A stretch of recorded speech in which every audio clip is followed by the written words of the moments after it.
It started with flashing lights outside my window, blue and red bouncing off my walls.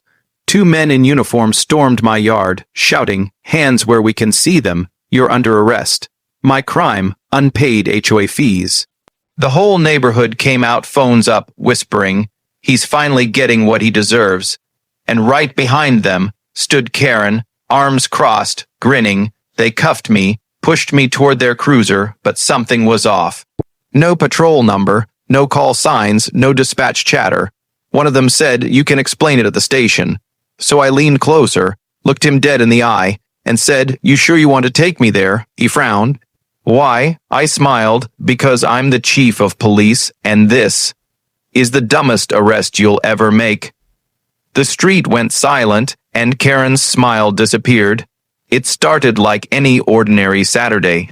Sunlight cutting through the blinds, coffee brewing, the quiet hum of sprinklers down the street. Then, the sound of tires crunching gravel. A black SUV slowed in front of my driveway, no sirens, no markings. Just stillness. 2 men stepped out, uniforms, badges, guns, but something felt wrong. The tall one called out, "Are you Mr. Carter?" "Depends who's asking," I said. He flashed his badge, too shiny, too new. "We're here on behalf of the HOA. You failed to pay multiple violation fines. You're under arrest for noncompliance." For a second, I thought it was a joke. Then I saw Karen standing across the street with her phone out, recording, her smile wide enough to split her face in half. "You boys serious?" I asked, walking closer. "Hands behind your back." The shorter one barked, "You can argue this at the station." The neighbors had come out now, kids on bikes, retirees holding coffee mugs, everyone watching. The whole street had turned into a stage. "Sir, don't make this harder than it has to be," the tall one warned. I sighed and held out my hands. "Fine, let's see where this goes." The cuffs clicked, cheap steel biting into my wrists. My pulse stayed calm. I'd seen real cuffs. I'd worn them. I'd used them. These plastic hinges, props. "Where's your squad car?" I asked. He pointed at the SUV. I peered inside. No computer, no divider, no radio. That's when I felt the laugh rise in my chest. "You two must be new," I said. "So new you don't even know how to fake it right." Karen yelled from across the yard, "He's resisting. Make sure you record everything." The fake cops tightened their grip. "We warned you, sir." And just like that, the cameras rolled, the neighbors gasped, and I smiled, because I knew exactly what was about to happen. I tilted my head toward them. "Before you take me anywhere," I said quietly, "you might want to call dispatch." One of them frowned. "Why's that?" I leaned in, eyes locked on his fake badge. "Because the man you're arresting," I whispered, "is dispatch." His face went pale, the shorter one froze, and then the real sound of a siren echoed down the street. A marked cruiser turned the corner, lights flashing red and blue, the real kind. The imposters stiffened, Karen's camera lowered. Officer Ruiz stepped out, my sergeant. He took one look at me, then at the cuffs. "Chief, what the hell's going on here?" I smiled. "Good timing, Ruiz. These gentlemen were just about to explain that." Karen's smirk vanished. The imposters stepped back, stammering, We were just." "Huh?" Ruiz's hand went straight to his holster. "Badges, now." And just like that, the performance was over. The neighborhood had front row seats to the most satisfying takedown I'd seen in years. And Karen, she finally realized, the man she tried to humiliate was the one person she could never control. The fake officers stood frozen as real squad cars boxed in the street, sirens cutting through the afternoon air like knives. Neighbors backed away, phones lowered. Suddenly, this wasn't a neighborhood spectacle anymore. It was a crime scene. Ruiz stepped forward, voice firm. "Badges, IDs now." The taller imposter hesitated, his hand shaking as he reached for his vest. The plastic badge fell to the ground with a clatter, revealing a cheap printout underneath. Ruiz kicked it toward me. I crouched, picking it up. "Homeowners Enforcement Division." I read aloud, smirking. "Nice touch." Karen stammered from across the street. They're with our HOA security team. We hired them legally." I turned my head slowly, eyes narrowing. "You hired them to stage an arrest on private property." Her confidence faltered. "They said it was allowed under HOA law." Ruiz crossed his arms. "Lady, there's no law in this state that lets an HOA impersonate police officers. That's 5 years in prison minimum." The imposters tried to run. "Big mistake." Within seconds, 2 real officers tackled them to the asphalt. One yelled, "Fake ID, illegal restraint, impersonation, and trespassing, you're done." Karen screamed, "You can't do this. I was just trying to enforce order."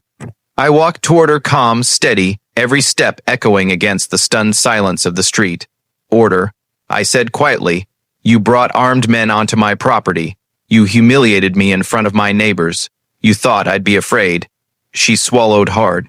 "You can't press charges on me. I didn't touch you. Maybe not." I said, "But you orchestrated this. You ordered it. And I've got every second of it on my door cam." Ruiz nodded. "Already saw it, Chief. Got the footage right here." He held up his tablet, showing Karen on camera, whispering to the imposters at the gate. "Make it look real." Her face drained of color. "That's taken out of context." Context. I laughed softly. "You sent fake cops to my home. There's no context for that." Ruiz leaned in. "Ma'am, you're coming with us." She backed away, shaking her head. "You can't arrest me. I'm the HOA president." Ruiz raised a brow. "Not anymore, you're not." The real crowd, now neighbors, onlookers, people who once sided with her, all stood silent. Some of them were filming again, but this time, they were filming her. Karen's voice cracked. "This is harassment. You're all against me." I looked her straight in the eyes. "No, Karen. This is accountability." As they led her to the patrol car, I saw the same SUV she'd used for years to drive around, inspecting people's lawns and mailboxes. Now it reflected the red and blue lights of the real police, her rules finally catching up to her. One of the neighbors, Mrs. Howard, whispered, "You mean, he's really the chief?" Another replied, "Oh, he's more than that. He's the reason we finally got justice." Karen tried to look back, but I'd already turned away. I wasn't angry anymore, just disappointed. Because I'd spent my whole career protecting people from criminals, I never thought one would come wearing a name tag that said HOA president. I looked up at Ruiz. "Book them all. I'll file my statement in the morning." "Yes, sir." And as the cruisers pulled away, the neighborhood for the first time in years fell silent. No rules, no clipboard, no Karen, just peace. The street fell silent. Even the birds stopped. The 2 fake officers, the same ones who had just handcuffed me, stood frozen, their confidence melting away as I reached inside my truck. Every neighbor leaned forward, eyes wide, phones recording.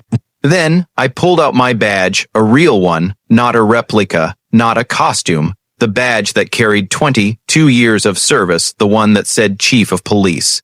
Karen's jaw dropped, the crowd gasped. You could almost hear her heartbeat pounding through the silence. She tried to speak, her voice trembling.